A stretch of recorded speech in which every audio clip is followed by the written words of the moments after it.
In this short tutorial, we'll walk through how to navigate BoilerLink to find involvement opportunities at Purdue.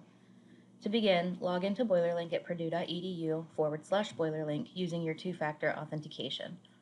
By default, this will navigate you to the BoilerLink homepage where you can search for events and organizations, view important alerts from campus, see organizations that you're a member of and upcoming events, read news articles from student organizations, and have access to important campus links.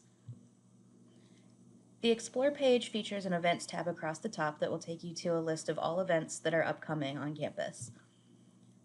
These are listed chronologically, but you can also search for events by date, name, themes, categories, and perks. The homepage also features an Organizations tab that will show you a list of all student organizations on campus. The organizations will be listed alphabetically, but you can also search for organizations by name and categories of interest. Clicking on an organization will take you to their homepage where you can see more information about them, access their external links and social media, fill out forms for things such as applications, event registrations, and surveys, view all of their upcoming events and officers, read their news articles, and download documents they've posted to their page. Finally, the homepage features a user drawer. Opening the user drawer and clicking on your name will give you access to update your profile picture and contact information.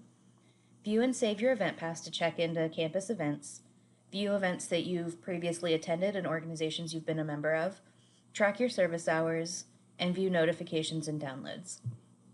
As always, if you have any questions, please don't hesitate to reach out to student activities and organizations located on the third floor of the Kroc Leadership Center. You can call our office Monday through Friday, 8 a.m. to 5 p.m. or email us at sao@purdue.edu.